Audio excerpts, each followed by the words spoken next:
Hello, hello, hello, family. Hope you are doing great. It is 2 o'clock.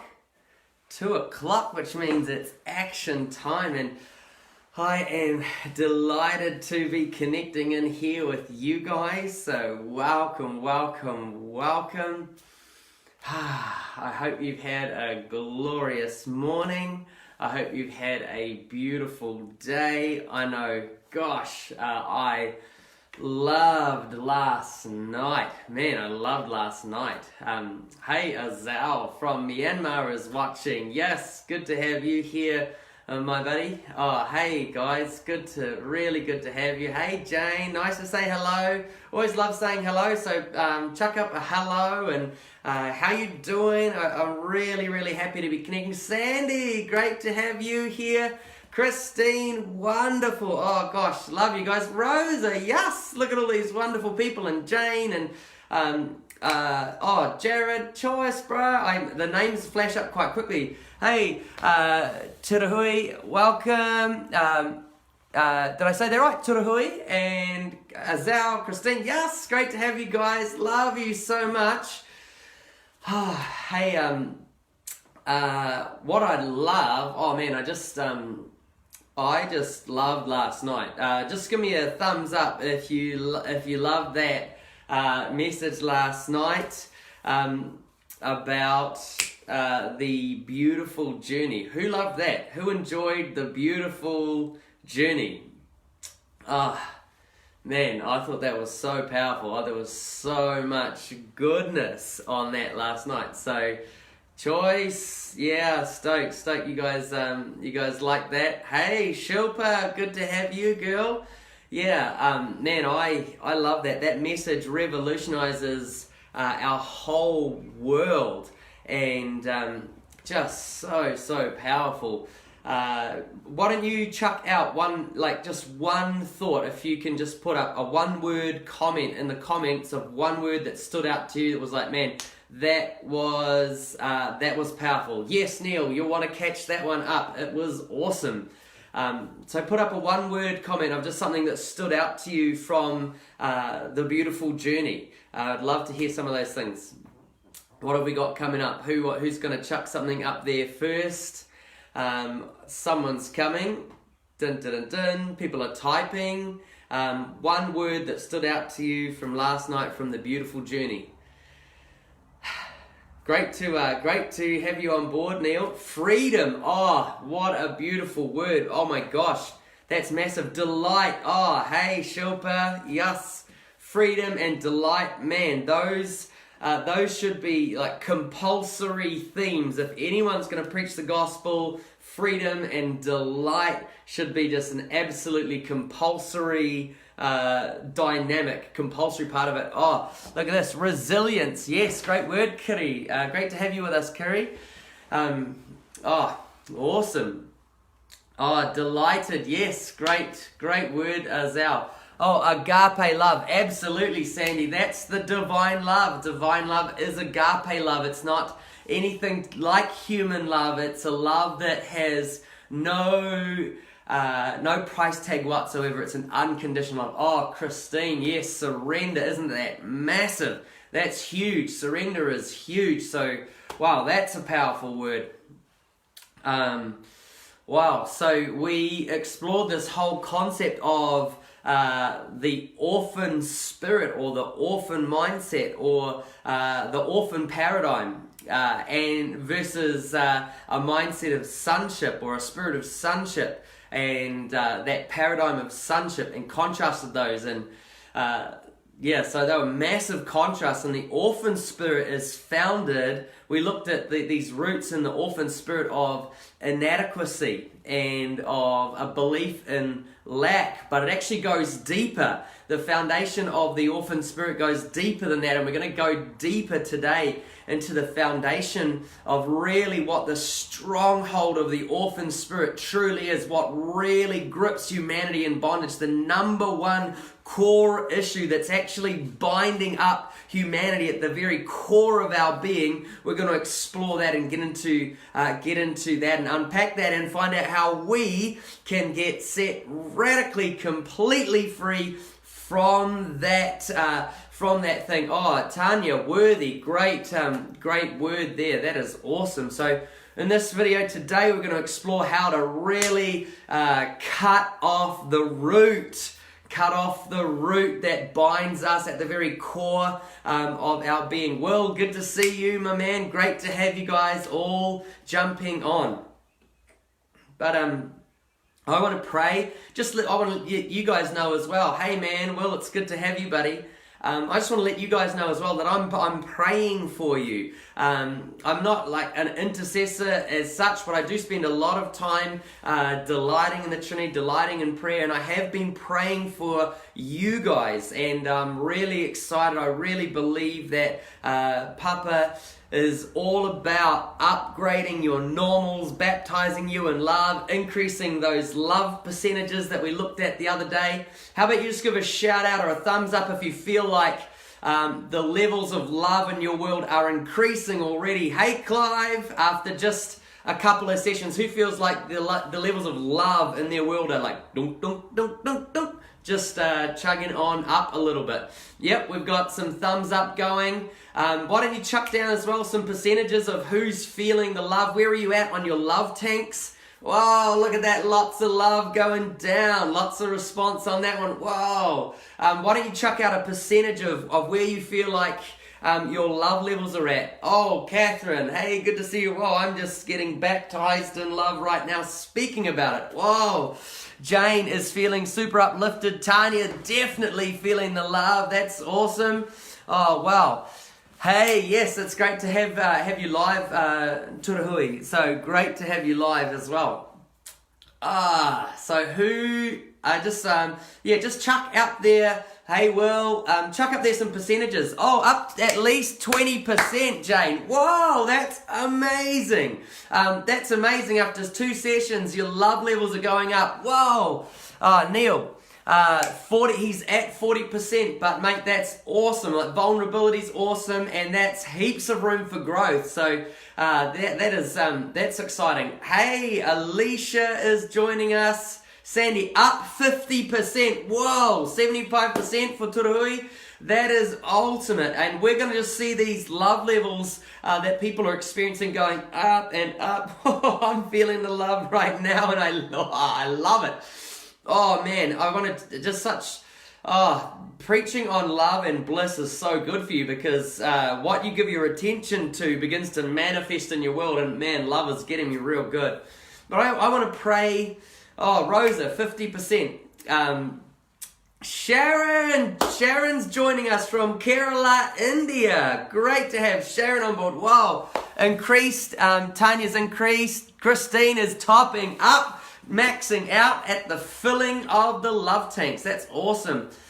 Well, I'm excited about today and about just about all that Papa is going to do in this time, and want to just have some time in prayer now. Oh, look at that. Kiri is going up on the love capacity. So hey, let's pray. Join with me, and right where you are, if you're in a space you can get comfortable. Why not get comfortable right now? Because we don't have to have a message before we have an encounter. The encounter can be right now. Whoa, Kiri, growing in the love. I am stoked to see that. But we don't have to have a message before we have an encounter. An encounter is always supposed to lead to a lifestyle. Michelle, welcome, Michelle. Yes. An encounter is supposed to lead to a lifestyle. And we're not supposed to just have love encounters. We're supposed to have a lifestyle of love, a lifestyle baptized in love, a lifestyle where our love tanks are completely filled every moment of every day and overflowing love.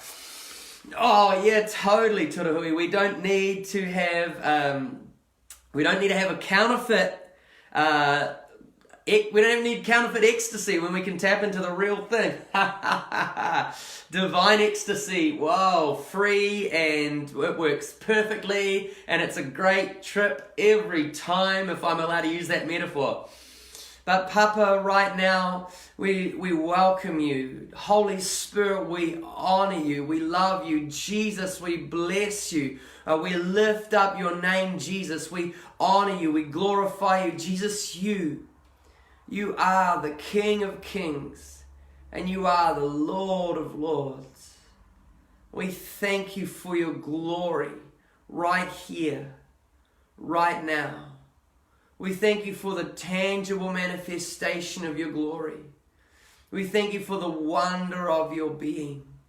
We thank you for the awe of your presence. Oh my gosh, we love you. Wow. I just thank you for opening up the floodgates of heaven over every person right now.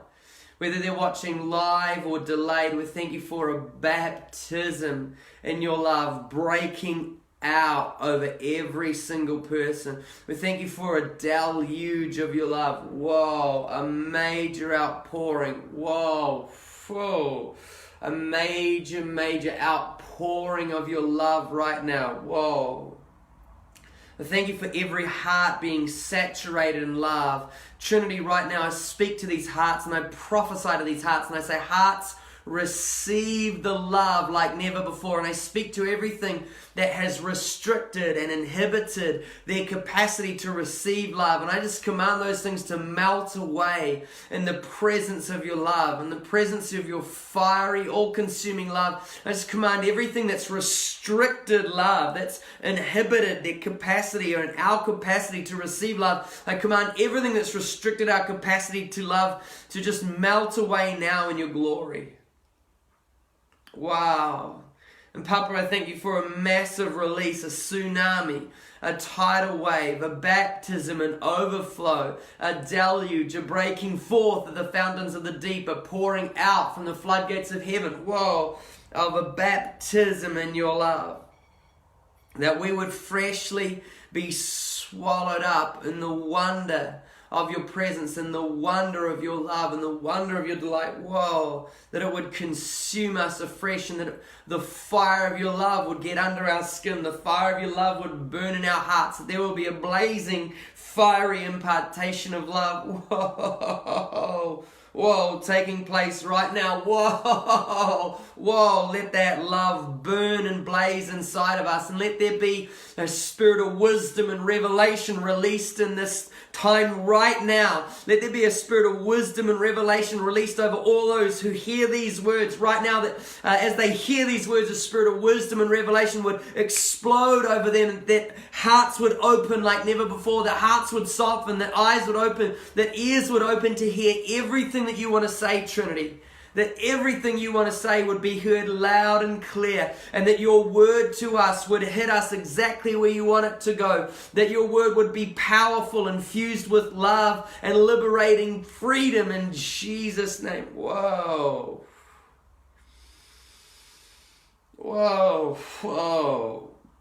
Wow, more, Papa. More, Papa. We want it every day, all day. More of you. Whoa, we love you. We honor you. We honor your presence. Whoa, let your fire fall afresh. Whoa.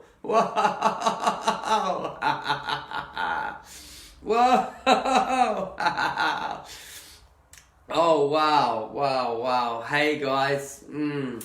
Am I just having an encounter with His love right now? I just pray that just flows right to you, right where you're at, that a supernatural baptism in His love would swallow you up.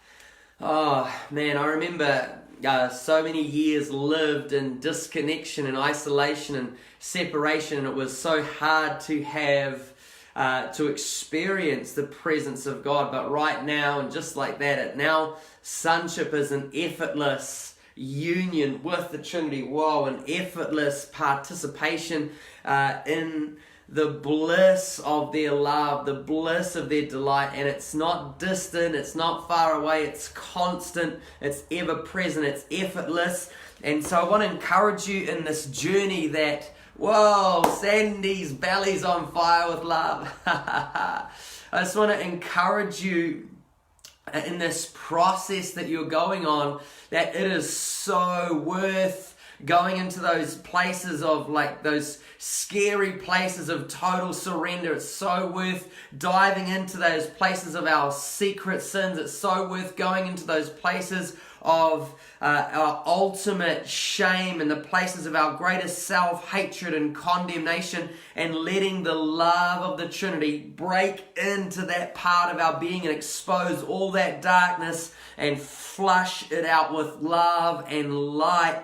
Because I tell you what happens as you step into total surrender, everything that was in us that actually was creating the disconnection and distance, everything that was within us creating distance, it's gone. It gets swallowed up in His love. And when there's nothing in us initiating the separation, well, there's nothing in the Trinity initiating separation either. So we become effortlessly one when all of that junk that's like, it's like we're polar opposites. When we've got shame on the inside of us, it just drives us into isolation from the Trinity. But boom, when we deal with that and we step into surrender and we step into freedom, all of that inadequacy melts away, all of that shame and that condemnation melts away, and our default setting changes from isolation to seamless union. Wow. And then you can just have encounter as a lifestyle, encounter as a moment-by-moment existence in the love. And that's sonship. That's where we're going. That's where the beautiful journey leads us. It leads us into a perpetual love baptism. Wow. So hey, welcome to the crew. We've had some new guys jump on. I see Patricia, I see Petra, I see some other beautiful people. Lovely to have you guys with us. Hey Sharon, oh, wow.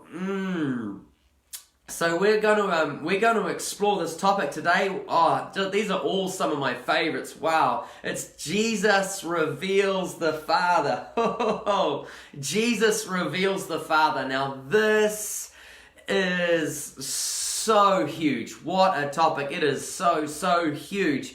And wow.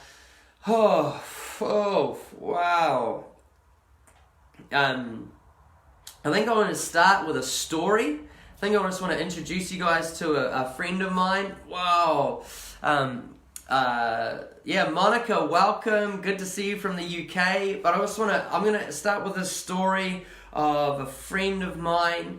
And it's her story. It starts in tragedy. Like, how many of our stories have started in tragedy? Give a thumbs up, or like, yeah, amen. If your story has started in tragedy, but her story goes from tragedy, ends in triumph. But yeah, a lot of us, our stories have started in tragedy. Just like this photo behind me is a photo of Joanna, one of our students. That's a photo from when we were filming her testimony. Her story starts in tragedy, but it ends in radical triumph. If you haven't seen the spoken word in the group, I put a post up right early on, and that post is about Joanna here, so check that out. It's powerful. That's her journey from the orphan illusion into the bliss of sonship. But this other friend of mine, the tragedy began when she was 4 years old, and she was raped by her uncle. And as you can imagine, that led to a huge sense of inadequacy. When we're born, we don't get like massive amounts of sonship training just because we're born. When we're little, when we're kids, when we're babies, and we're toddlers, and even as we're growing up, we're trying to process everything that's happening ourselves. We're trying to figure it out ourselves. And we're trying to come to, what does this mean about me? And when we go through extreme abuse and extreme trauma, we kind of come to some conclusion about what that trauma means.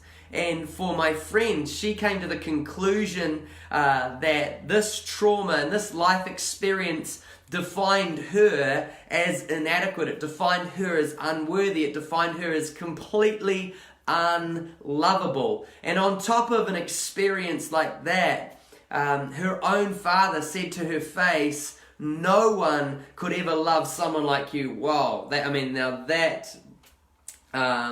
That's intense. Like, imagine that, your own father face to face with you saying, "No one could ever love someone like you." Oh my gosh, heartbreaking stuff.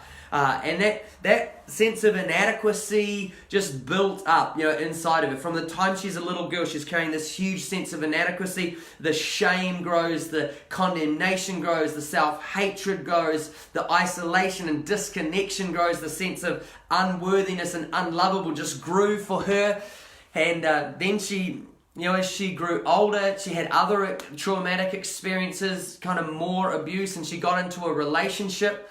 And who can relate to this, that when you're in a relationship and you've got no value for yourself, you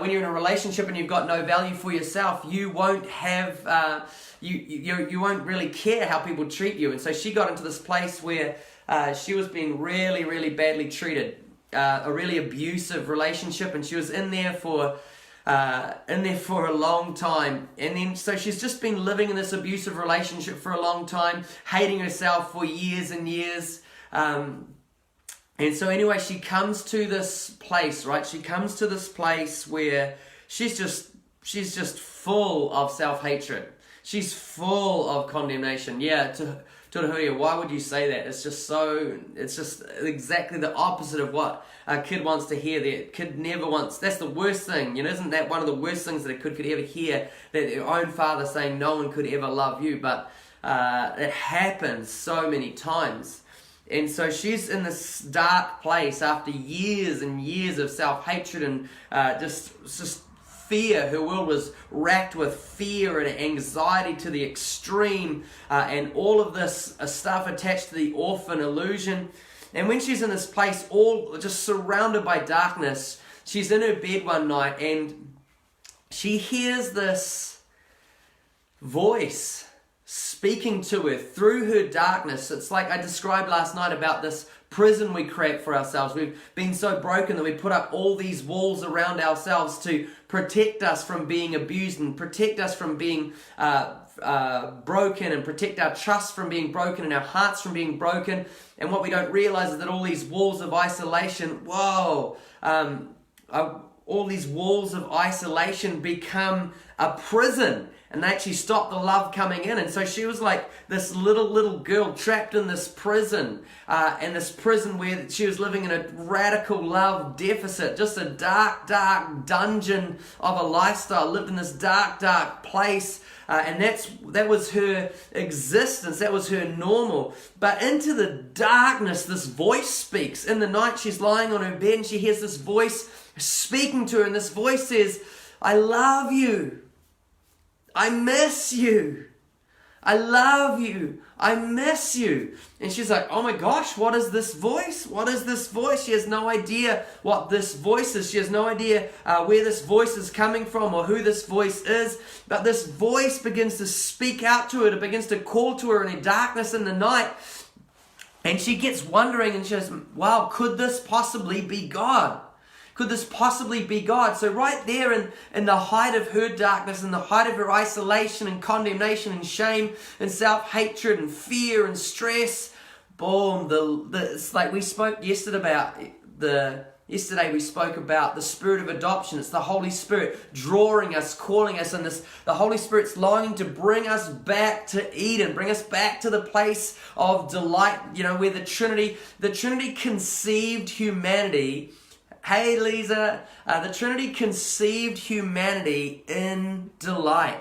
We were conceived in delight before the foundation of the world.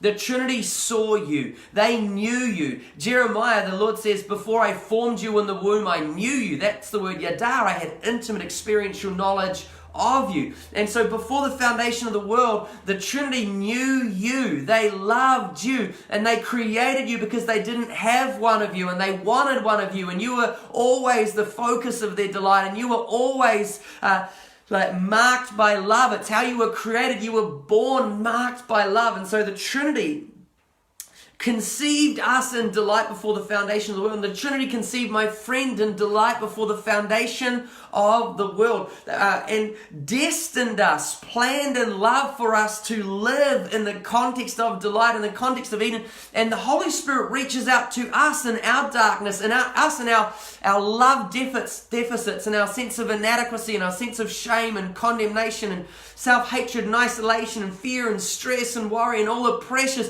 The Holy Spirit's reaching reaching out to us there and calling us home, calling us back to Eden, calling us back to the bliss of sonship, calling us back to Eden. Ah, yes, Holy Spirit. So he begins calling my friend, and slowly, she begins to emerge from her darkness, and she begins to step by step, into the beautiful journey. And one of the first times I remember speaking to her about the love of the Father, and doing a session kind of similar to this, where I was speaking about the love of the Father and speaking about orphan mindsets and everything that was a part of the orphan mindset. She's like, oh my gosh, that's me. And at the end of that session, boom, there was this outbreak over her life of a baptism of love, a massive encounter with love like she hadn't ever experienced in her life. And it was one of those encounters where the Holy Spirit hit her so powerfully with love that she's just plastered to the floor, weeping for, sometimes you have those meetings and the meeting's finished. You're kind of waiting around, and you're still waiting around, and someone's still kind of out under the presence, and it just gets awkward. You're waiting so long. We've just been waiting so long. It's kind of like, whoa, this is like, how long is she going to be down? But it was a long time. She's just under the presence. When we picked her up, this is kind of gross, but kind of funny. And if you've been in these types of meetings where God just boom blasts someone, hey princess, good to see you. If you've been in these meetings where God just blasts someone like that, you've probably seen it before yourself. But when we picked her up, there was so much, she's just so totally undone by love, that broke into her love deficit, broke into her orphan illusion, that when we picked her up off the floor, she'd been weeping and snotting, and it was like kind of like, imagine if a cheese pizza had fallen face down, you kind of pick it up and it's just kind of, there's a lot of droopy, snotty, like tears, she just kind of gets pulled out. But God did something when she was weeping, when everything was just coming out. God did something deep and powerful. He began to convince her of how loved she truly is. He began to break down those lies that she was unlovable. That was one of the biggest lies that she had, that she was unlovable. And our hearts come up with all sorts of conclusions. We go through our life experiences, and our hearts, we're trying to process life by ourselves. We're trying to process and understand, what does this mean? What do these life experiences mean? And so I just want to ask a question for you in your journey. What has been the worst things that your heart has ever come up with as far as who God is? What is God like? I know that for myself, in dark parts of my heart, my heart has come up with these ideas, these notions that, wow, God, you're going to abandon me. What about you? I just love to put up some of the worst images of God that you've ever dealt with, the worst pictures that you've had of God, the worst beliefs that you've had of who God is. Like you're like, okay, I just think, so Jane's just saying she just felt like she's so alone. We have so many of these different feelings, like, okay, he's going to abandon us, he's going to leave us. I felt like that. So Princess is saying that she thought he was angry with her and he wanted to punish her. Man, so many of us have felt that, thought that he was an angry God and he's just waiting to punish us. He wants to come at us with a big stick and punish us for all the things that we've done wrong. Oh, wow. And Sandy's just saying, like, she thought that he would be mean to her like her dad was. Oh my gosh. And my friend, she thought she was unlovable. She thought that God could never love her. And guess where she got that notion? That her own father said no one could ever love you. And so many of us transfer our experiences of our own fathers onto our Father in heaven, not realizing that he's a perfect father. Oh, Kerry says he's a policeman. He's all about the rules. Just all about the rules. Oh my gosh, Jane, heartbreaking. Jane says that he couldn't even look at her. Oh my gosh, that Wow, I mean, this is heartbreaking stuff. These are heartbreaking images of that we come to these conclusions about the nature of God, about who He is, and oftentimes we don't even need anyone to tell us those. Christine says distant, that He's far away, that He's just leaving us out there, that He doesn't want to connect. Oh wow, Tanya says that He will deliberately hurt her. Oh my gosh, aren't these like such heartbreaking, tragic things? Imagine if God was like this, that He was distant, that He wanted to be mean to you, that He wanted to deliberately hurt you, that He could only accept you if you did what was right. Oh, that He was ashamed of you, Rose is saying. Alicia, great post there too. That He would reject you. All of these things, it's so much. Oh, and Turahia said, thought He wanted to punish you in a way for past mistakes, just wanting to punish, wanting to hurt and be mean. Oh my gosh, and wants to abandon us. Can you guys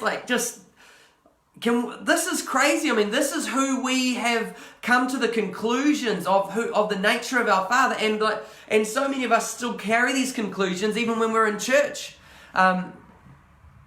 Oh my gosh, so Sharon thought that God was racist.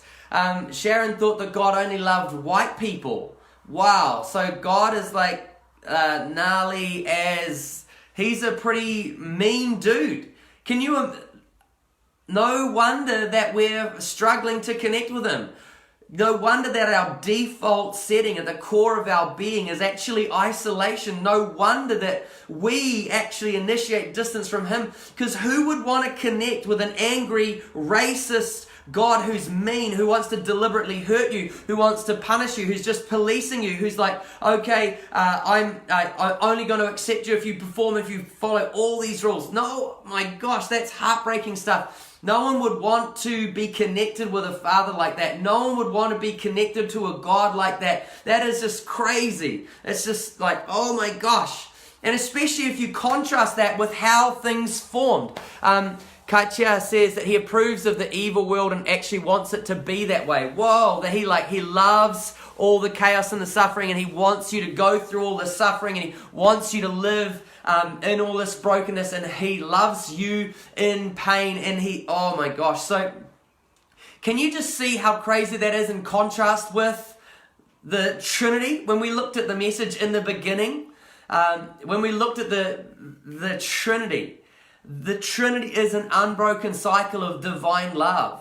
They are just constantly receiving and expressing perfect delight and perfect love, and the bliss of love and the ecstasy of love and the delight of love. It's an unbroken cycle of divine love. And out of that Eden, out of that paradise, out of that atmosphere of heaven, I mean, it's the fellowship of the Trinity that creates the atmosphere of heaven. And out of that place you were formed. Out of that place you were imagined. Out of that place you were created. And you were created in their image.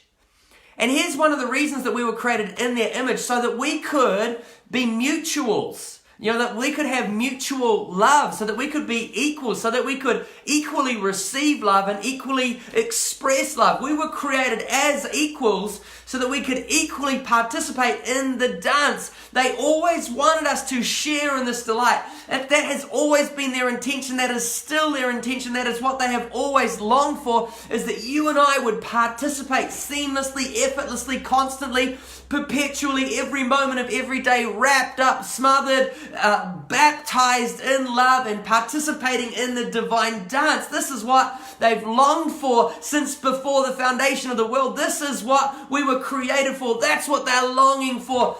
But you know what? Even Adam and Eve, it just happened right at the beginning. They had the exact same issue. You know, Genesis 3:10, it says that, I heard you walking in the garden and I was afraid. Okay, so there's fear. That's a massive, that right there is one of the foundations of the orphan mindset. Actually, Genesis 3:10 has all the foundations of the orphan mindset. I heard you in the garden, and they're not drawn to the Trinity, they're drawn away from the Trinity, so you already see that they've got a false image of who the Father is. And I was afraid, so fear, because I was naked, that's inadequacy, so I hid. That is isolation. So they've got fear, shame, rejection, inadequacy, condemnation, self-hatred, isolation. It's all happening right there in Genesis.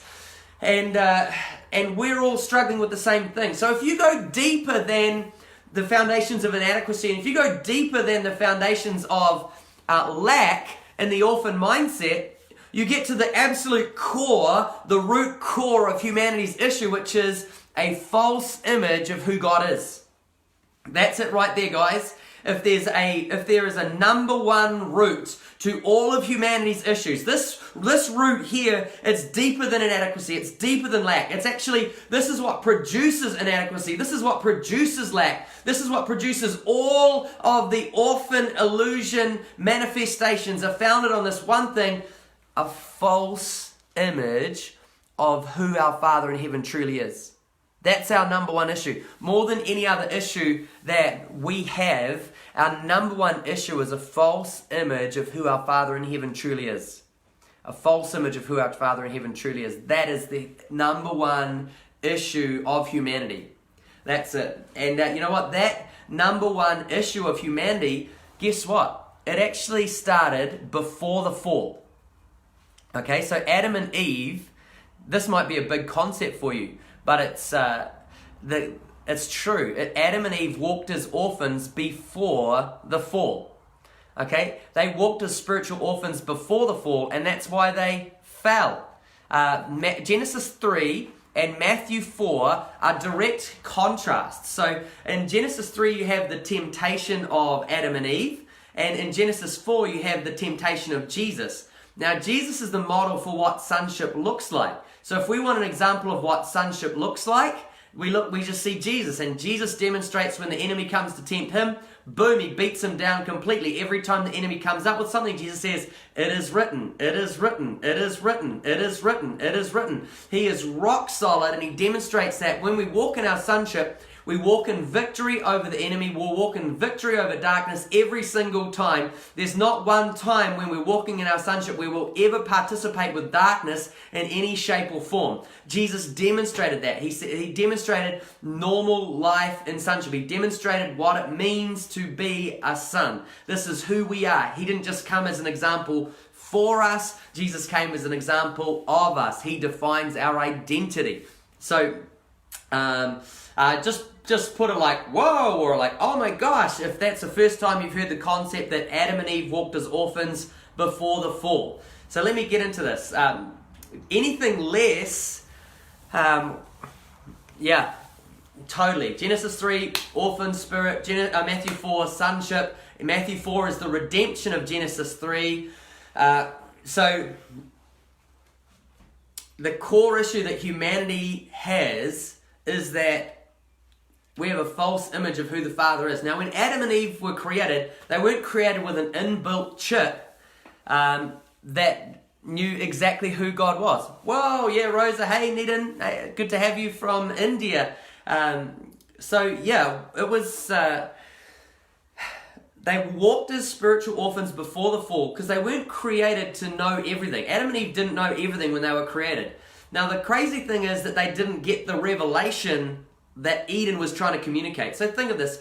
Everything that the Trinity is doing is trying to communicate how loved Adam and Eve are. They create Eden. It's the whole land is called Eden. It's paradise. It's bliss. And Eden is simply an overflow of the fellowship of the Trinity. So Eden is paradise. It's heaven. They're in heaven. Eden is an overflow of heaven. The Trinity created out of their intimacy, out of their union, out of their bliss, out of their delight. They created delight, and they put Adam and Eve there. And the Father plants a garden. He supplies everything they need. Adam is given...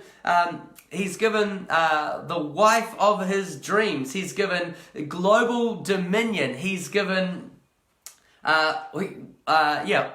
he lacks nothing. So he's got all the resources that he wants. He's got the woman of his dreams, and he's got global dominion. Isn't that like what humanity's always like going after, trying to get back? We're like always hustling for this, hustling for sex, hustling for power, hustling for money. Well, Adam, he had it all. The Father just gave it to him right at the start. The Father just effortlessly gave it to humanity at the start. It's like, boom, there's everything you could ever want and desire, and it wasn't enough.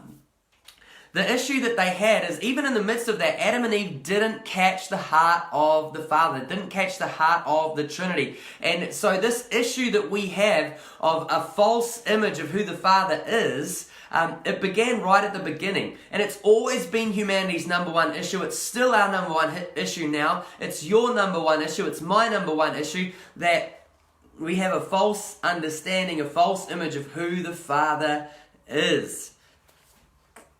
So, guess what? When Jesus came, what a surprise. It shouldn't surprise us that when Jesus came, his number one mission was to solve our number one issue. Religion is fascinated with this concept of dealing with the fruits of our issue rather than dealing with the roots of our issue. Thanks for the post there, Christina. I got a surprise too when I made that discovery, but it was like, oh my gosh, there it is right there. So Jesus, when he came to deal with our root issue. He came to cut out the root issue of sin. He came to cut out the root issue of our identity crisis. He came to cut out all the root issues that humanity had been plagued from and suffered from the beginning, so that humanity could get back in the divine dance. Now, religion's fascinated with not dealing with the root issue, but making a big deal out of the fruit. Actually, you can make an industry out of dealing with the fruit, because there's always going to be some sin to deal with. If you never deal with the root cause, then you're always going to have plenty of sin in the church to keep on dealing with and keep on tidying up. You're going to have plenty of work to do. Let me just read out some scriptures that talk about this, because Jesus' number one focus. Thanks for that post, Rosa. Yeah, good word there. Good word. Let's check out some of these scriptures. Now, I'm going to post this for you up after the session as well. You'll get this handout. It'll get posted up in the group, and it's really, really juicy. I'll only read out I'll just read out some of these, but there's heaps more. You'll love it. So just check out the PDF that I upload afterwards. John 14, 6 to 7. John 14, 6 to 10. This is Jesus speaking. Jesus answered, I am the way, the truth, and the life. No one comes to the Father except through me. Now, people usually think that's a geographical, coming close to Jesus geographically. It's not about geographically coming to the Father. It's about coming to a revelation of the nature and the character and who the Father truly is. Jesus is saying there, he's saying, I am the exclusive revelation of God. I'm the exclusive revelation of the Father. You can't go anywhere else in the world to see the Father. I am it. If you want to see the Father, you check out me and you'll discover the nature of the Father. If you really know me, you will know my Father as well. From now on, you do know him and have seen him. Philip said, Lord, show us the Father, and that will be enough for us. Jesus answered, don't you know me, Philip? Even after I've been among you such a long time? Check this out. This is rocking hot goodness. Jesus says, anyone who has seen me has seen the Father. Wow, anyone who has seen me has seen the Father. How can you say, show us the Father? Don't you believe that I am in the Father and that the Father is in me? So just say that, the Father is in me. Say, the Father is in me, because the Father is in you. But Jesus said, I am in the Father and the Father is in me. The words I say to you, I do not speak on my own authority. Rather, it is the Father living in me who is doing his work. It's like what Jesus is trying to communicate there. He's like, okay, look, I am like a glove, and the Father is the hand inside the glove. And whatever you see the glove doing, it's only doing that because the hand is moving the glove. So Jesus is the glove and the Father is the hand. So everything that you see about Jesus, every miracle that he does, boom, expresses the nature of the Father. Every time Jesus loves someone compassionately, you see it's the Father loving them through Jesus. When Jesus gets brought the woman caught in adultery and Jesus has compassion on her, it's the Father having compassion on her. When Jesus embraces the little children, it's the Father embracing the children. So Jesus is like the glove and the Father is the hand inside the glove. So whenever you see Jesus, everything that you see about Jesus, his whole ministry, including on the cross, especially on the cross, Jesus is the glove and the Father is the hand inside the glove. Okay, let's check that out a little bit more. John 5:19. So Jesus said to them, "Truly, truly, I say to you, the Son can do nothing of his own accord, but only what he sees his Father doing." Come on. "For whatever the Father does, the Son does likewise." Jesus is the glove and the Father is the hand inside the glove. John 1:1, "In the beginning the Word already existed. The Word was with God and the Word was God." John 6:38, "For I have come down from heaven not to do my own will, but the will of him who sent me." John 10:30, "I and the Father are one." John 14:31, "But he comes so that the world may learn that I love the Father and do exactly what my Father has commanded me." John 16:32, "Then suddenly you will all scramble and run for your lives and abandon me, but I am never forsaken because my Father is always with me." Now that is wild. Jesus is prophesying. He's about to go to the cross, where so many people say the Father abandoned Jesus on the cross. Now that's what a bad daddy would do. A bad daddy would ditch the son at the cross. But that's not what happened at the cross. And so we're going to explore that in the session on separation as an illusion, which is coming up next week. We're going to go deeper into that. But Jesus prophesies about what's about to happen at the cross. He says, then John 16:32, "Then suddenly you will all scramble and run for your lives and abandon me, but I am never forsaken because my Father is always with me." Oh, come on. Hebrews 1 verse 3, it says, "The Son is the radiance of God's glory and the exact representation of his being." Come on. Luke 10:22, "My Father has entrusted everything to me. No one truly knows the Son except the Father, and no one truly knows the Father except the Son, and those to whom the Son chooses to reveal him." And then 2 Corinthians 5:19, we'll make this the last one. "For God was in Christ," so Jesus is the glove, the Father's the hand inside the glove, all the way through Jesus' ministry, right from the beginning, right till the end, all the way through. Everything that you see about Jesus reveals the Father, always. Right from the beginning, right to the end, it never stops happening. 2 Corinthians 5:19, "For God was in Christ reconciling the world to himself." God was in Christ reconciling the world to himself, not counting people's sins against them, and he gave us this message of reconciliation. Actually, I will give you one more, which is John 17, verse 26. Jesus said, "I have revealed the Father to you."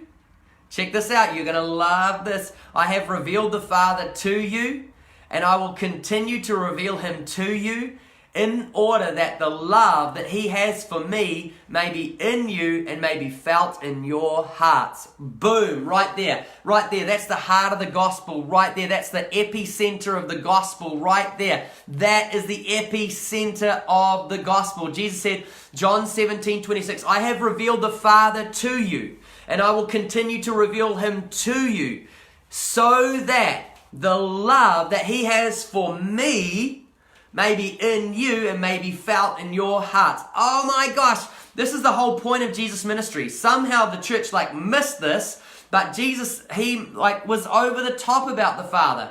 The topic of Father was Jesus' number one topic. He spoke about the topic of Father 213 times. 213 times Jesus spoke about the topic of Father. His number one mission was always to sort out the number one issue that humanity had always had. Before the fall, we misperceived who the Father was, and we carried those false images, those negative images, those lies about the Father. We've carried them in our hearts to this day, and the purpose of Jesus' ministry is to come to us in our orphan-mindedness, in our lostness, in these false images of who God is, and come to us in that place and bring an accurate revelation of who the Father is to us. And here's the reason why. Because in our orphan-mindedness, we're so full of self-hatred and condemnation and shame and fear and stress and worry and anxiety and inadequacy and lack that we're actually terrified. We're living in terrified lives. We're living in these prisons that I talked about. We've put up all these walls all around our lives to try and keep ourselves from being hurt again. But it's become a porter prison. So everywhere we go, we carry this prison with us, and it's generic for all of humanity. All of humanity is doing this, carrying these walls, carrying these prisons, living bound up by all these prisons, living in a love deficit. That's what the orphan illusion is all about. It's about a love deficit, whereas sonship is a love baptism, a love overflow.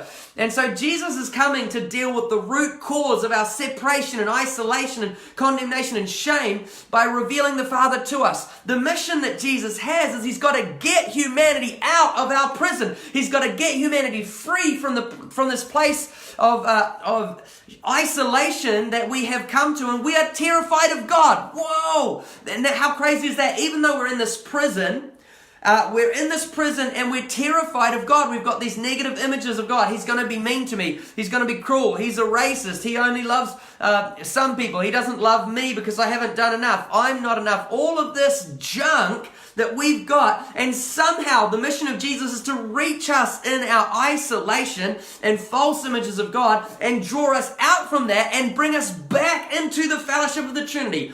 Jesus is trying. His mission in your life is to bring you out from where you are into this seamless union with the Trinity so you can participate in the divine life. You can participate in the divine dance by living in this unbroken cycle of divine love and delight and bliss and ecstasy. That's always been the plan. That's always been the agenda. That's always been the mission. Since before the foundation of the world, they wanted you to be included in the dance. And so Jesus is now coming back. His mission is to get all of humanity like, righto guys, let's dance again. But he knows that there's no way we will come into that place of total surrender that we need to come into, that place of total purification that we need to come into to step into the dance, if we have these false images of our Father. So Jesus makes his whole mission is about revealing to us an accurate image of who our Father is, so that we will not be afraid of him. So that we'll actually come to this revelation that our Father in heaven is safe. So that we'll come to this revelation that we can actually trust our Father in heaven. So that we'll come to this revelation that our Father in heaven is a good, good daddy. That he's a papa who loves us with an everlasting love. That's Jesus' mission. He's going to bring us to this place where we discover the revelation of who our Father is. John 17:26, let me remind you of that. It says, I have revealed the Father to you, and I will continue to reveal the Father to you, so that the love that he has for me may be in you and may be felt in your hearts. Wow. He's already, like all the verses before that in John, they all talk about the divine dance. They all talk about inclusion. They all talk about being exclusively defined by the Trinity. They all talk about being swallowed up in the love of the Trinity. They all talk about just participating in this divine dance. So then the culmination is that he says, I have revealed the Father to you. And he says, and I will continue to reveal him to you. So he's speaking now. He's about to go to the cross. Jesus is about to go to the cross, and he says, and I will continue to reveal him to you. He's speaking about the cross. He's saying, I'm going to reveal the Father to you even on the cross. I'm going to reveal the Father to you even on the cross. Hey, Ernest, my man. Good to see you, brother. Great to have you.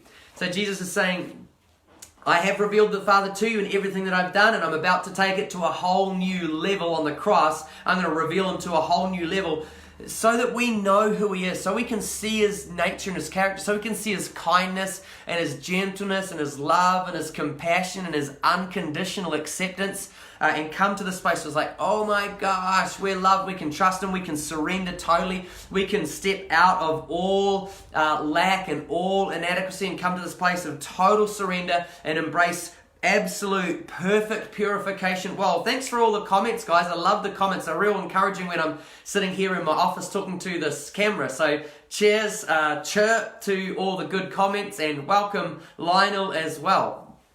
So when he goes to the cross,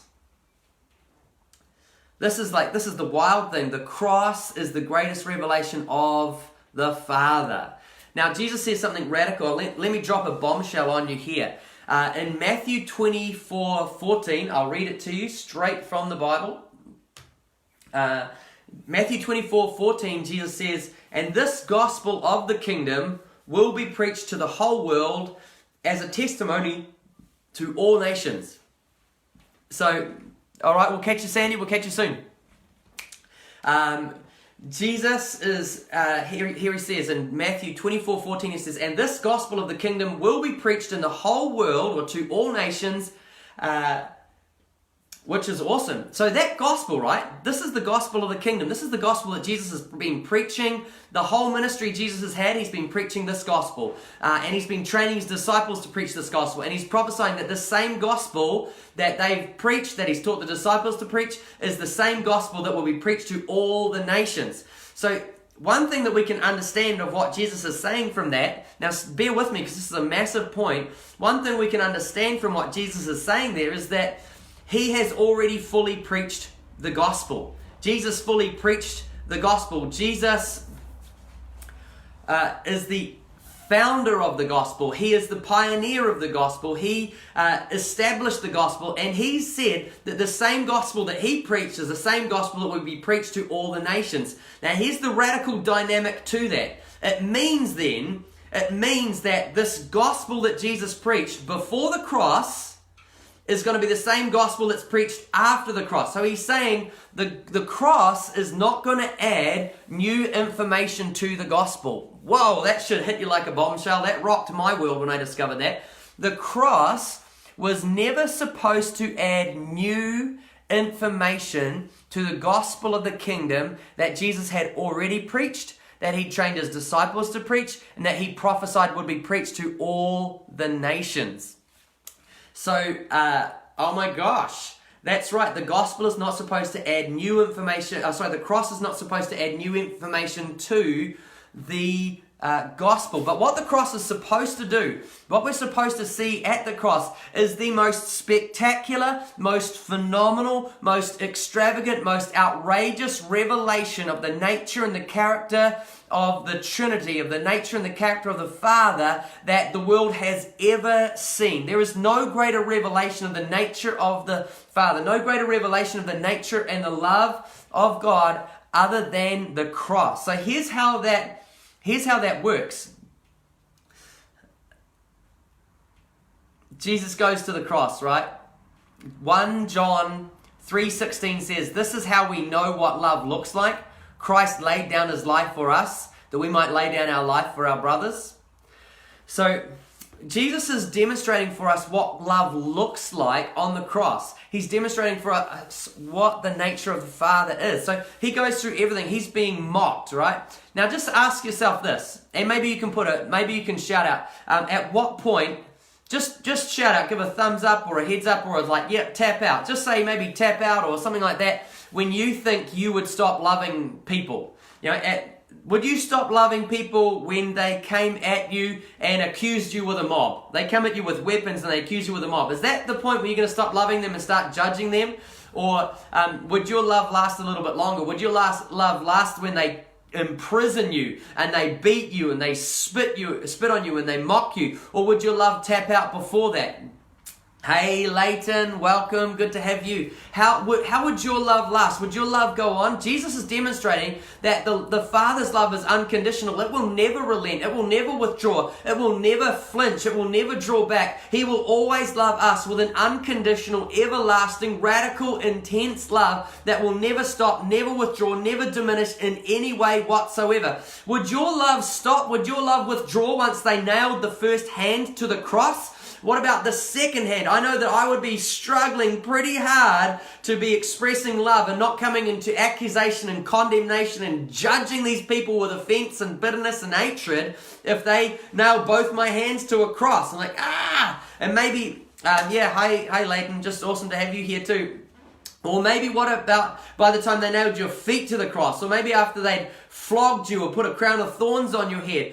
You know that how they put that sponge up to his face? Well, that sponge that they put up to his face, what actually used to happen is the Romans were really quite hygienic people, but they didn't have public toilets. So what the beggars figured out is that they figured out that the Romans would actually pay them to wipe their butts, which is kind of gross, but it was good money for the beggars. So what they did is they would have a sponge tied to a stick, and they would soak that stick in wine vinegar in between bum washings.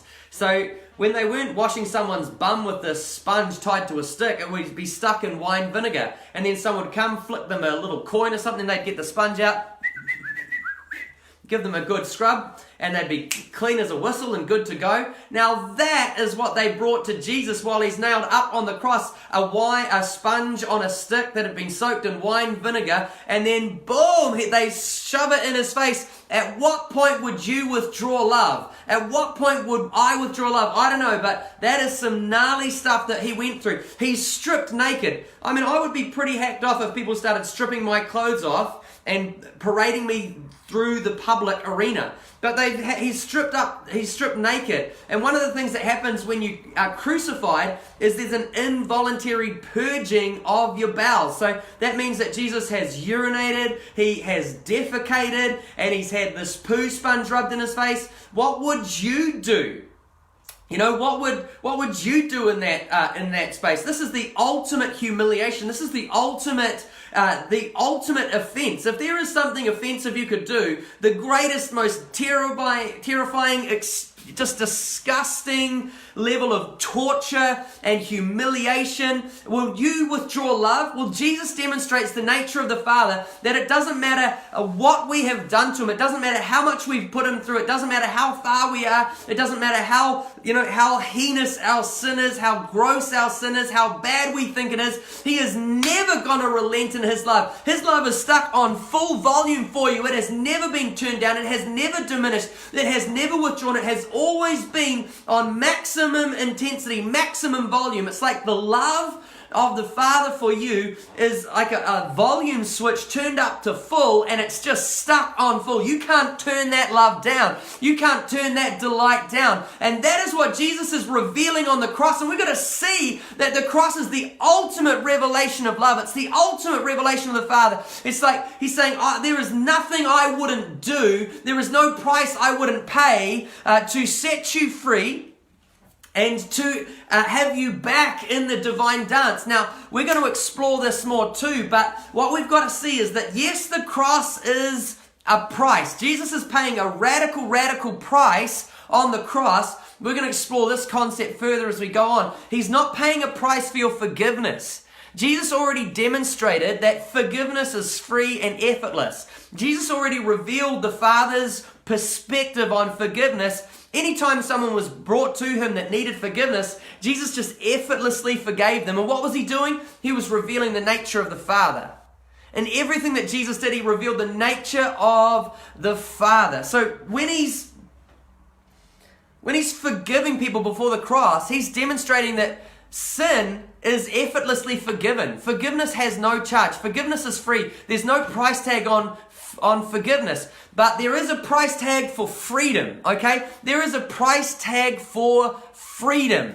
Freedom cost Jesus everything. And here's why freedom cost Jesus everything. Freedom comes from the truth, right? Freedom comes from a revelation of the truth. That's where freedom comes from. That's where we get free. Jesus said it in John 8:32, you will know the truth and the truth will set you free. So when it comes to Jesus, Jesus said that the currency of spiritual power, the currency that produces freedom in people's lives is truth. It's revelation. That's the only thing that produces freedom. It's truth. It's not just truth, but it's knowing the truth. It's when we know the truth, boom, we instantly get set free. If we don't know the truth, we won't get set free. And it's not just a head knowledge, it's the Greek word gnosko, which is a counterpart to the Hebrew word yadar. It means intimate experiential knowledge of the truth. When you know it, like you know that you know that you know it, it's got your head, it's got your heart, it's got your soul, every part of you knows the truth, you will be free. And Jesus sets the currency of freedom.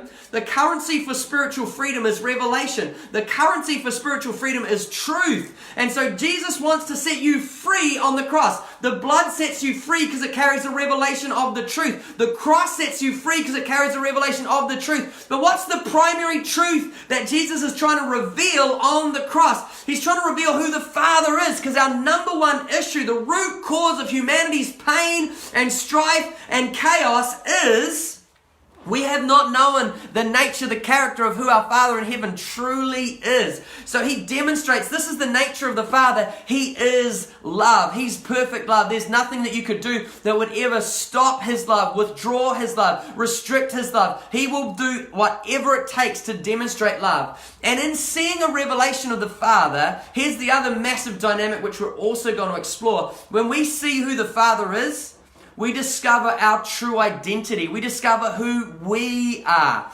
We're exclusively defined in his image. Now, the truth of who the Father is, knowing who the Father is, that's going to allow us to feel safe, to surrender, to trust him. And when we trust him, all the walls come down. And those walls are the walls that are restricting us from living in love baptism. So when we trust him, boom, the walls come down. Jesus' words in John 17:26 get fulfilled, that the love that he has for me may be in you and felt in your heart. So boom, as we see the Father, that he's good, that he's kind, that there's nothing he wouldn't do, that Jesus perfectly revealed the Father. When we see that, boom, our walls start coming down. He's like, oh, he's good, he's kind, he's gentle, he's compassionate. He comes running after us. He's not angry about us. He's not mad at us. He's mad about us. And so, and when we see that, we also see the genesis of our divine design. We see the divine design of who we are, because Jesus didn't just come as an example for us to do all these rules. He came as an example of who we truly are.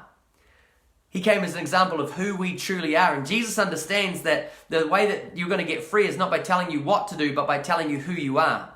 And so Jesus came to tell you who you are, not what to do, because when you know who you are, you'll know what to do. So I hope that has blessed you. We're going to explore these way deeper. We're going to jump into that as we go forward in this journey. So much more exciting stuff that we're going to get stuck into. And I've probably raised heaps and heaps of questions there today. We're going to come into a season where we answer lots and lots of questions and explore lots and lots of these concepts. And I'm kind of setting you up too as well, because next week I'm going to set up for some awesome love encounters, and I'm looking forward to people having real significant love encounters of their own. So that's going to be awesome. But I just kind of prepping the wineskin, getting that level of trust up so that we can receive his love. But I hope you guys love that. Massive love to you all. Millie, great to see you. What I'd love to hear from you right now. Just take a moment. Just shout out one of your top things. One of the top things that you valued just from this session just now. What was one of the top things that you learned? Like, oh my gosh, that was a big revelation, or